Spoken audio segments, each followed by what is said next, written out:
Yaa gara jabeenya ilma namaa ashamaa harka fuunee kabajamtoota fi jaalatamtoota Mulgeetaa Toobii kan biyya keessaa fi kan biyya alaa jirtanii nageenyi koo kan jaalalaa kabaja bakkuma jirtan yaa hordoftoota koo dhugaa rabbii gara jabeenyi ilma namaa kuni ani hin beeku jechuudha.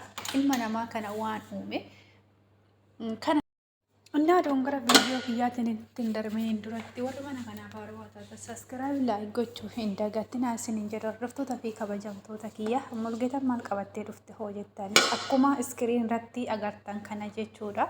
Dhugaa rabbii waan nama gaddisiisu jechuudha. Wanni alli namaa jechuudha warratti raawwatamaa jiru dhugaa rabbii waan baay'ee nama gaddisiisu jechuudha.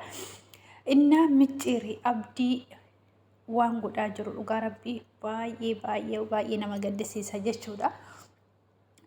Kan harka isaanii lama walitti hidhanii teechisan caalaa jechuudha. Irra ba'anii irra dhaabataa jiran jechuudha lukaanii. Dhugaa rabbii jechuudha maali gara jabeenya haga kanaa jechuudha. Viidiyoo tokko laallee walitti deebina. Baay'ee tokko nama gaddisiisa dhugaa rabbii jechuudha. Keessattuu jechuudha turiina waan taate hin beekte dhugaa rabbii duniyaa harkatti jechuudha. Harka sanan irraa kaffaladheetti amma waan akkanaa kana ilma dhiiraa irratti raawwachuun baay'ee ulfaata jechuudha. Har'aaf waan akkanaa kana isaan irratti raawwatanii boruu keenya hoo akkam taananu jedhanii oduu ofiif yaadanii baay'ee gaariidha jechuudha.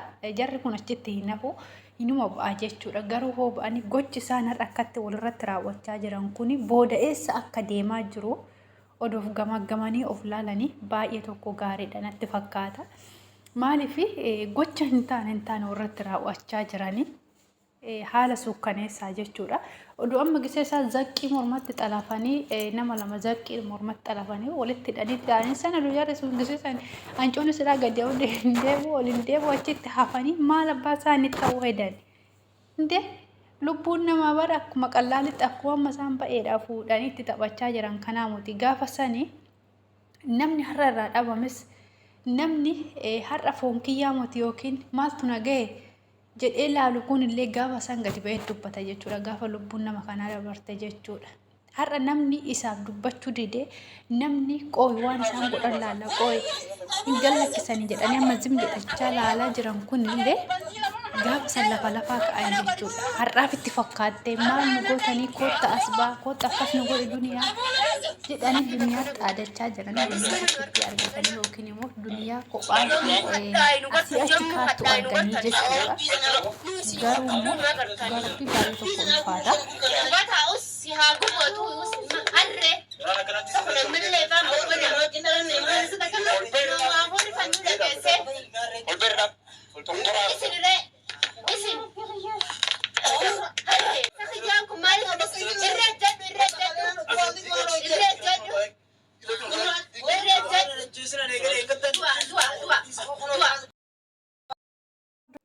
Hordoftoota koo ifama dhugaa rabbii jechuudha baay'ee nama gaddisiisa jechuudha wanni isaan raawwachaa jiru. Ani waan na dhibe tokko jira jechuudha as keessatti uummanni Yamanii keessa jiru jechuudha.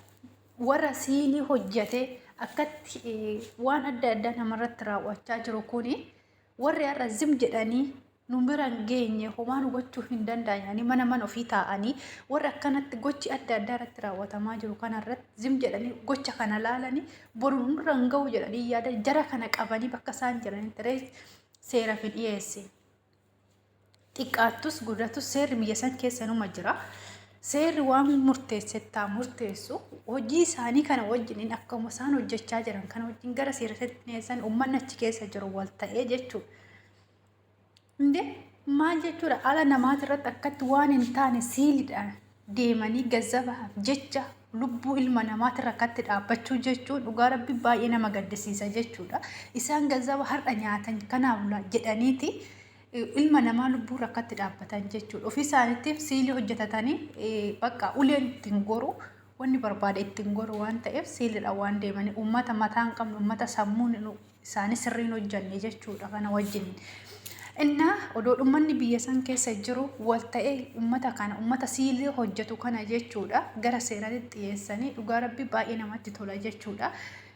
Lammatas nama biraati irrattis gocha akkanaa kan raawwatanii odoo akkuma qabamanii gallakkisuu waatanii jechuudha. Uummata hunda bakka tokkotti walitti guuranii hojiin isaanii kana jedhanii jechuudha.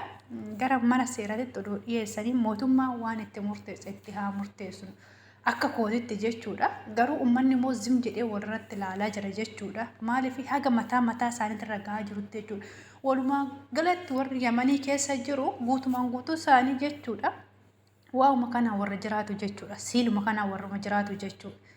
Hindee nama xiqqoo mataan isaanii ol jedhee xaarratee dafqa ofiitiin bulu akkam nu ooltaa jedhanii kanatti hojjisiisanii farkatti deebisanii uleedhaan qaxaaxan jechuudha. Ilmoo isaatirraa ilmoo guddifata.